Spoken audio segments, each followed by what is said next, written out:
buenas noches, bienvenidos nuevamente a Radio Eleuteria, soy Santiago Said y en la sesión del día de hoy estaremos presentando y analizando la novela 1984, escrita por George Orwell. Y en primera instancia, ¿quién fue George Orwell? Bueno, George Orwell fue uno de los más grandes escritores británicos de mediados del siglo XX.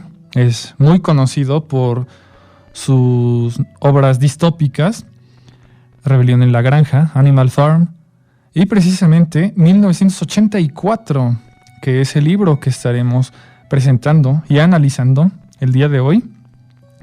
Y pues bien, George Orwell no se llamaba George Orwell.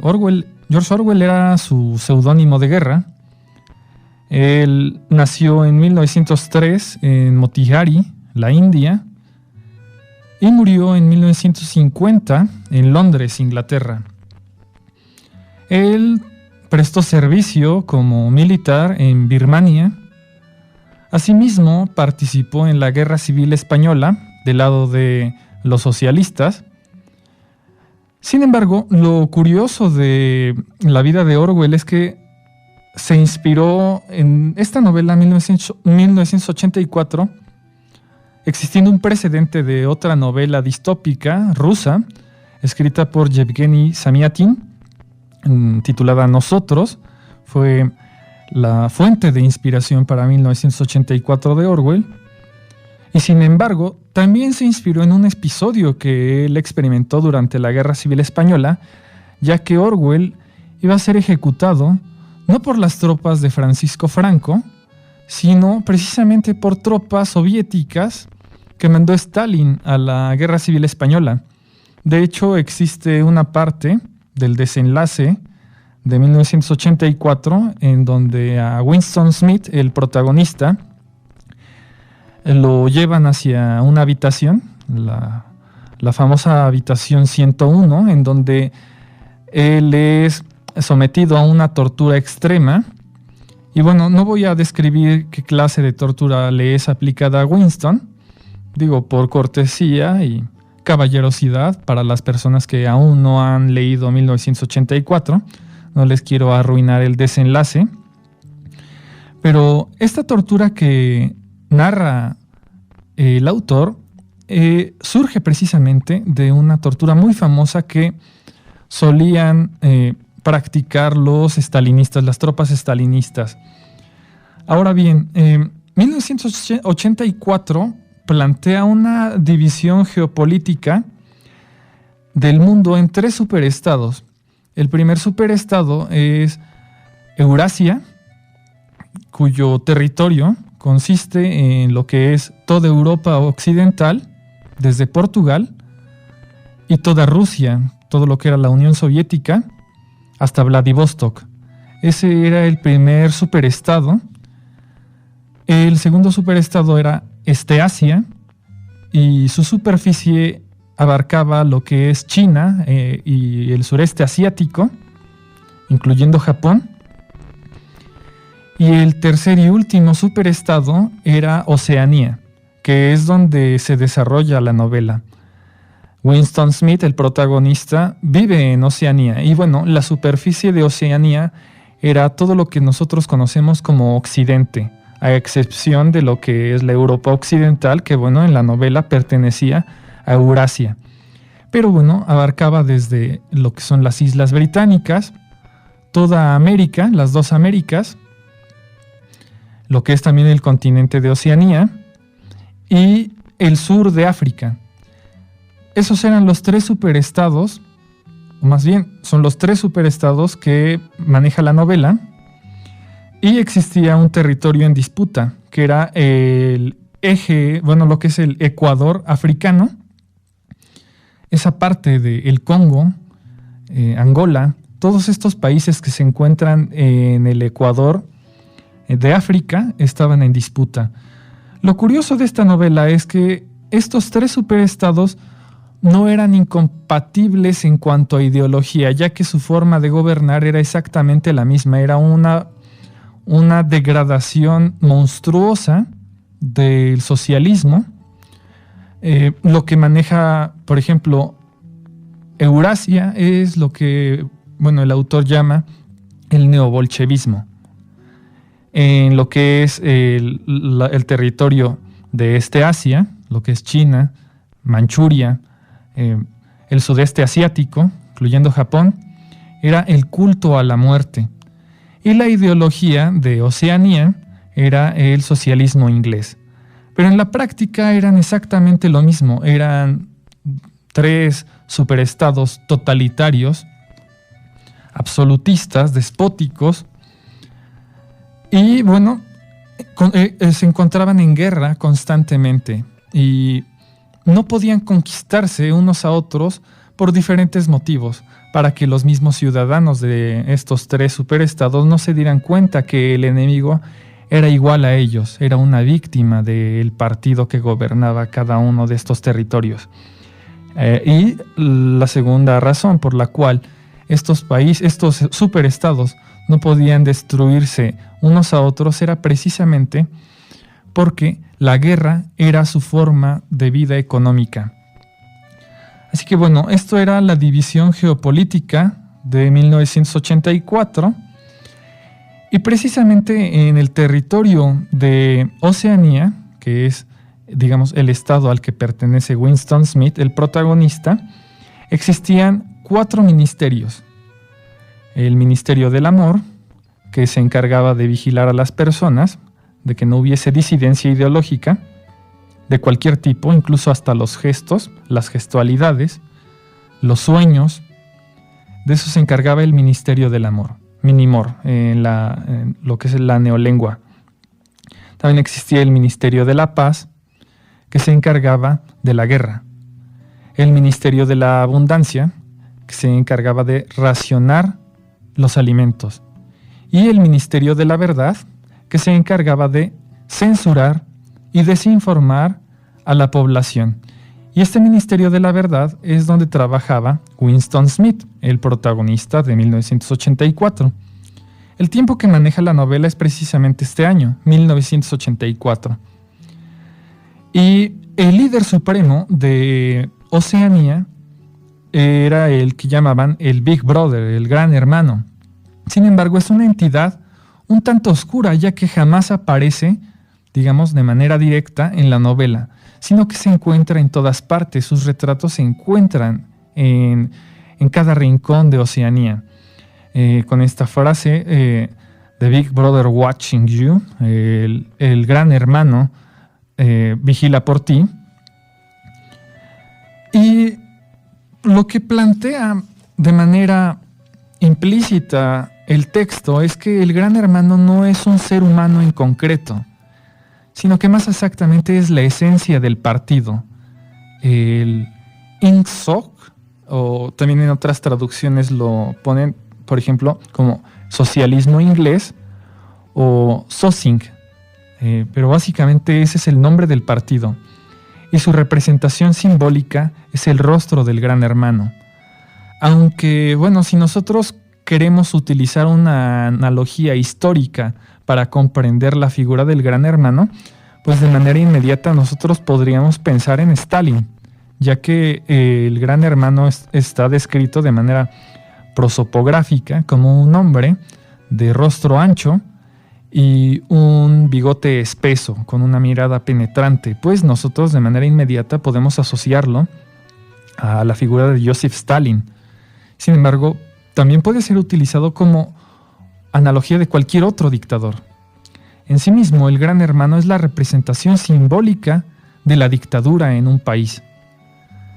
Y por lo tanto, a la manera en que lo maneja 1984, el Gran Hermano es simplemente algo simbólico, no es un ser humano en concreto, ya que es eterno, es omnipresente y también omnipotente a la vez.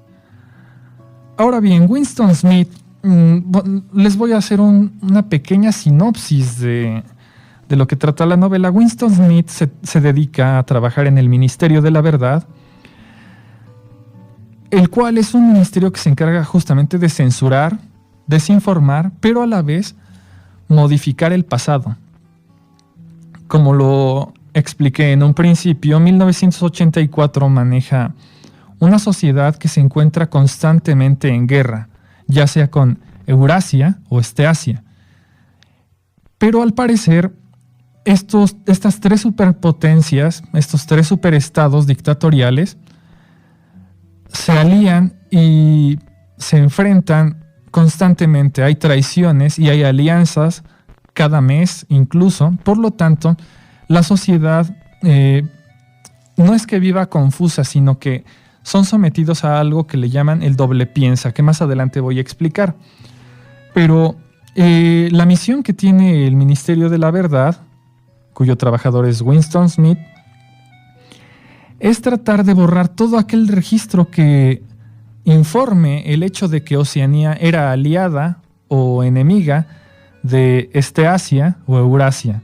Así que el pasado era constantemente alterado, manipulado. La desinformación era el objetivo del Ministerio de la Verdad.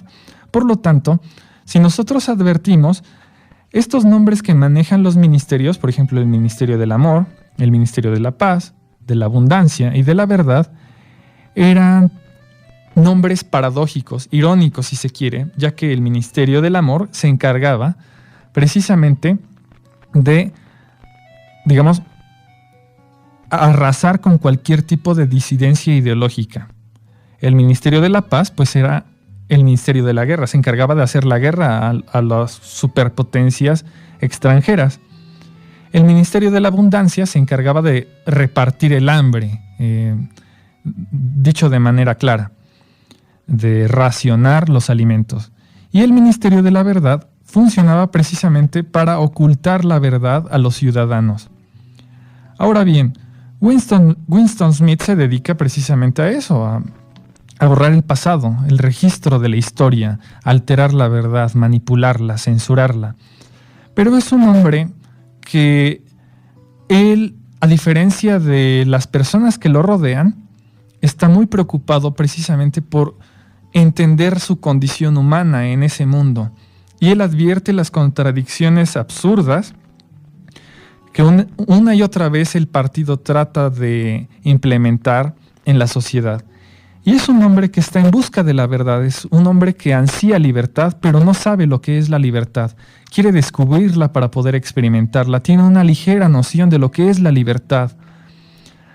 Y eso es precisamente, digamos, el motor de la novela, la búsqueda constante de Winston Smith por la verdad y la libertad. Él conoce a una mujer que, se llama Julia. Esta mujer se enamora de Winston, no por su atractivo físico, sino porque esta mujer advierte que Winston también es un disidente ideológico. Y el mundo que maneja 1984 es que las mujeres que pertenecen al partido, ya que la sociedad en Oceanía se divide en tres clases, las personas que pertenecen al partido interior, que representa el 2% de la población total de Oceanía. Después se encuentra el partido exterior, que es donde se encuentra Winston, que son las personas que se dedican a trabajos agotantes, agobiantes, humillantes, y los proles, que es realmente la gran mayoría de Oceanía que vive en completa ignorancia y que únicamente existen para hacer ocios, emborracharse, leer pornografía. Y Winston, se enamora también de Julia. Sin embargo, a las mujeres que pertenecen al partido exterior les está prohibido tener relaciones sexuales. Sin embargo, Winston y Julia se las arreglan para tener encuentros y contratan una habitación en un barrio de los proles del señor Charrington, que las personas pueden leerlo. Es una habitación en donde no están las telepantallas, es decir, aparatos donde se pueden vigilar a las personas. Es una habitación exclusiva, en donde existe un poco de libertad. Y ahí tienen sus encuentros, Julia y Winston, pero a la vez ellos se juran lealtad, tanto Julia como Winston. Ambos saben que en algún futuro van a ser detenidos por la policía del pensamiento y que inevitablemente los van a hacer confesar, los van a torturar, para sacarles la verdad sobre todo lo que han hecho en contra del partido, del socialismo inglés. Por lo tanto, la lealtad que alcanzan a jurarse Julia y Winston es la de seguirse amando, no traicionarse en el sentido sentimental. Posiblemente se puedan traicionar en el sentido de delatarse lo que ha dicho Julia sobre el partido, o que Julia delate a Winston sobre lo que él ha dicho sobre el partido, pero la única promesa que se mantienen es amarse mutuamente, ya que su idea es que lo que es la policía del pensamiento puede destruir tu cuerpo, puede destruir tu mente, pero no puede cambiar tus sentimientos. Y en el desenlace de la novela, no se las voy a contar, no se las voy a describir, pero el partido sí logra manipular los sentimientos de Winston y de Julia, ya que al final ellos no sienten amor más que por el gran hermano. Ellos no aman otra cosa más que al gran hermano, al líder simbólico del Partido Socialista Inglés. Es una gran novela, muy fuerte, violenta, es un brutal golpe al espíritu, y es por eso que es bella esta novela. Y pues bien, el partido SOSING o INSOC, como se le quiera llamar, Partido Socialista Inglés, tiene 3 principios, los cuales son los siguientes. El primer principio dicta lo siguiente: la guerra es la paz. El segundo principio: la libertad es la esclavitud. Y el tercer y último principio es que la ignorancia es la fuerza. Ahora bien, una manera de comprender, y si ustedes quieren, una manera de apreciar esta novela es contrastándola con la realidad. Es un análisis que no lo considero correcto, pero es el más popular y lo voy a explicar. No está de más explicarlo. Cuando nosotros tratamos de contrastar estos 3 principios que maneja el texto de Orwell, la guerra es la paz, nosotros podemos encontrar diferentes analogías a lo largo de la historia. Orwell estaba justamente tratando de hacer una analogía de su obra con la Unión Soviética. Y es algo que encontramos constantemente en países de corte socialista, en donde manejan este principio: la guerra es la paz. ¿Cuántas veces no hemos escuchado que las revoluciones se hacen por un bien común, por un fin último, un devenir histórico, para que las personas vivan en paz en algún futuro posible? Pero asimismo, la Unión Soviética invadía países, los masacraba, como ocurrió, por ejemplo, en Hungría o en Checoslovaquia, en donde se invadían estos países en nombre de la paz. Cuba también lo hizo. Cuba ha sido un país, digamos, es la dictadura más longeva en América Latina, y también invadió países con esta consigna, con este principio: la guerra es la paz, porque nosotros hacemos la guerra en nombre de la paz, para un futuro posible, un fin último de la historia.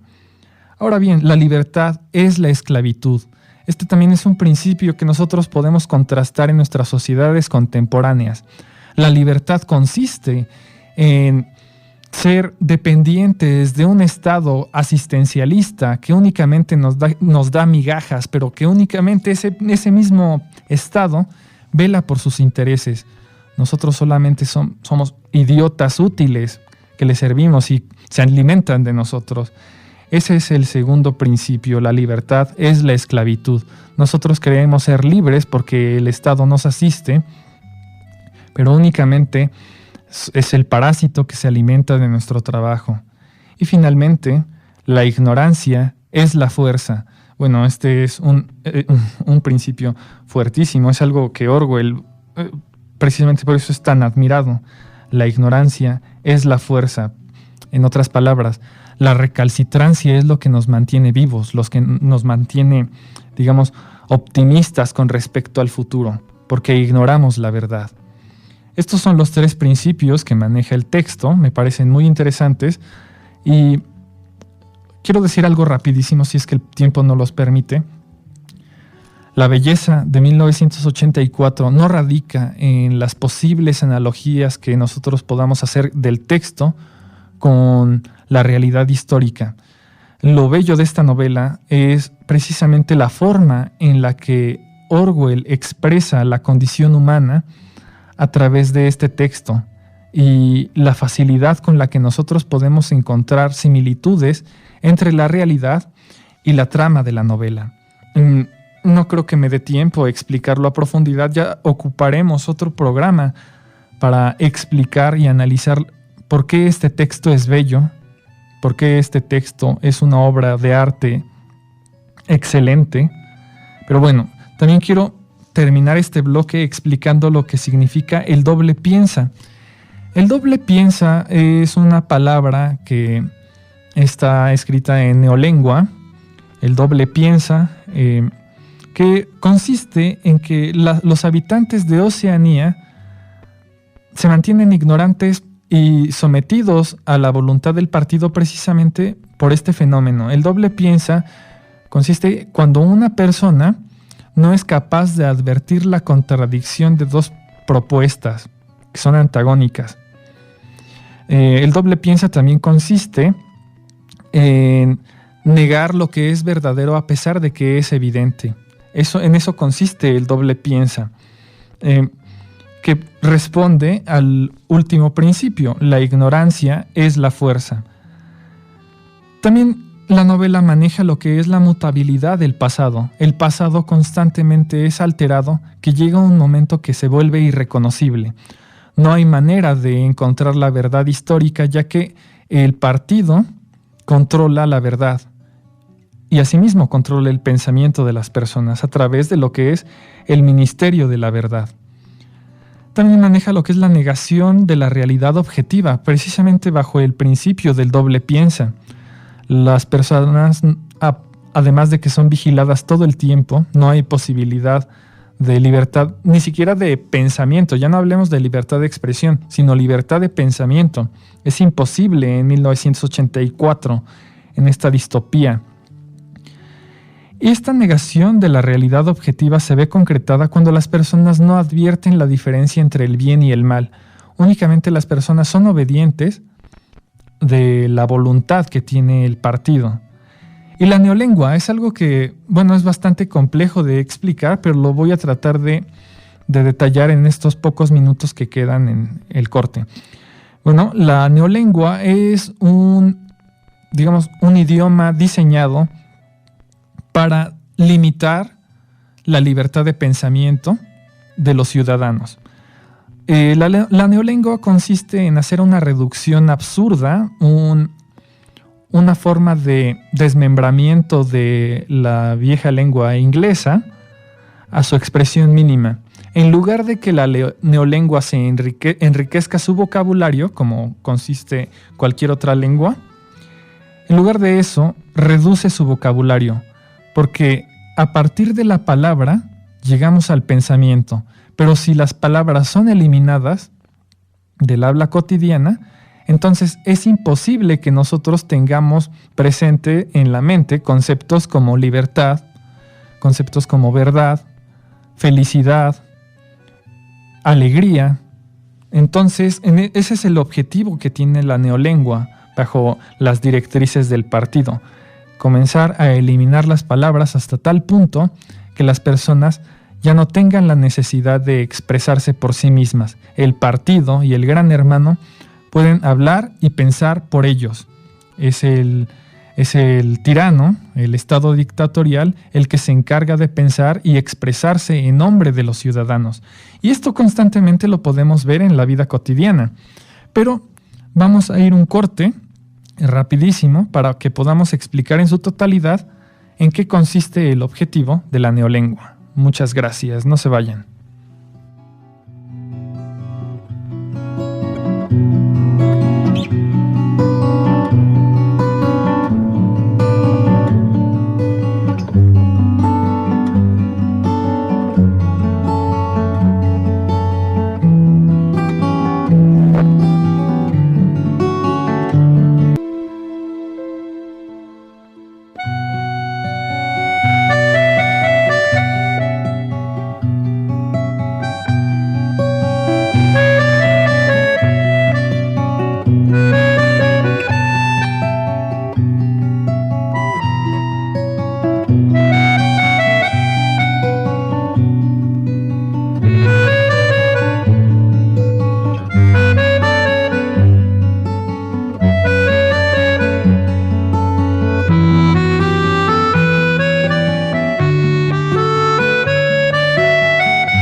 Muchas gracias por continuar en Radio Eleuteria.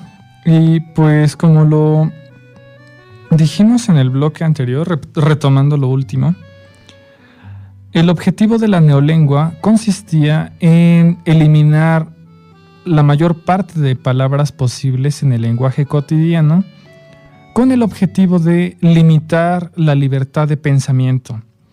Al no tener una palabra concreta para expresar cierta sensación, cierto ente de la realidad, entonces nos es imposible pensarlo. Ese era el objetivo de la neolengua. Ahora bien, su objetivo último consistía en que fuese el partido, el gran hermano, el que pensara y se expresara por los ciudadanos. Como lo había dicho en el bloque anterior hace unos minutos, el gran hermano, era una entidad simbólica, ya que no se sabía cuándo nació, por lo tanto era inmortal, se adjudicaba varios inventos, el aeroplano, el helicóptero y muchos otros, de acuerdo al texto. Y como lo había dicho, la belleza de 1984, es decir, la esencia que hace a este texto, un texto artístico de una belleza tremenda, no solamente es por las diferentes analogías que podamos hacer con diferentes estados a lo largo de la historia, el nazismo, la Unión Soviética, la China actual, sino que responde precisamente a la esencia del ser humano. El ser humano, lo que lo hace ser humano, lo que lo hace persona, un hombre, es que aspira a la libertad constantemente. Y recurriendo a un análisis barato, un análisis simbólico, una reflexión superficial, pero que no está de más comentar. Yo no soy, simpatizante de este tipo de análisis literarios, pero es interesante mencionarlo. El hecho de que muchos partidos políticos, muchos demagogos políticos estúpidos, suelen decir que ellos hablan en nombre del pueblo. Ellos son la voz del pueblo. Ellos representan los deseos del pueblo. En primer lugar, el pueblo es una ficción política. El pueblo no es homogéneo. Todas las personas tenemos distintos gustos, distintas mentas, distintas formas de pensar.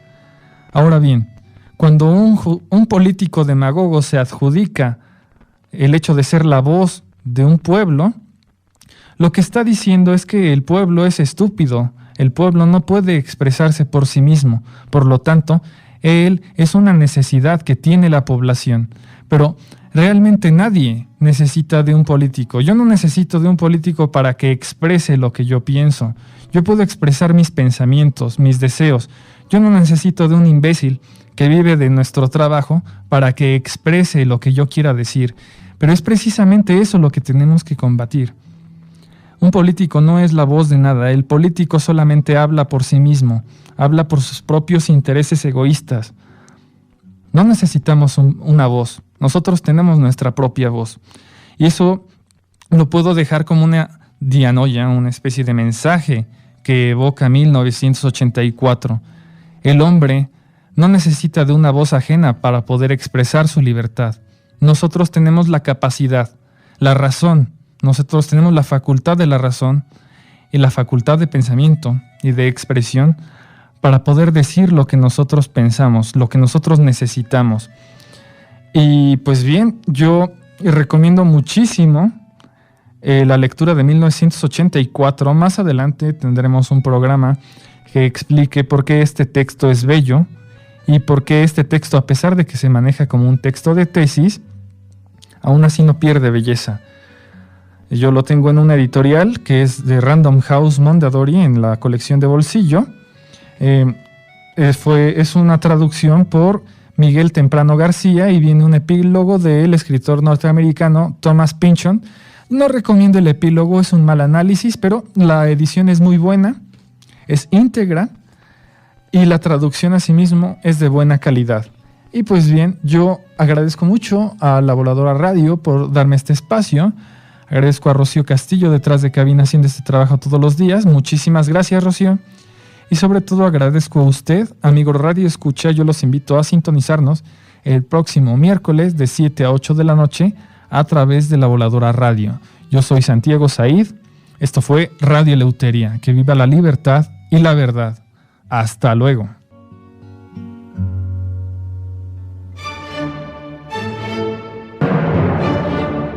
Este es el fin de nuestro programa, queridos radioescuchas. La verdad que lleva a la libertad. Los invitamos a sintonizarnos nuevamente en La Voladora Radio 97.3 FM o en www.lavoladora.org Radio Eleuteria. Y síguenos en nuestra página de Facebook Radio Eleuteria. La palabra lleva al pensamiento y el pensamiento a la crítica. La crítica es un ejercicio de la libertad. Radio Eleuteria. Radio Eleuteria. Reúnanse con nosotros para reflexionar sobre la literatura, los libros y las corrientes de todas las épocas. La verdad que lleva a la libertad. Radio Eleuteria con Santiago Said.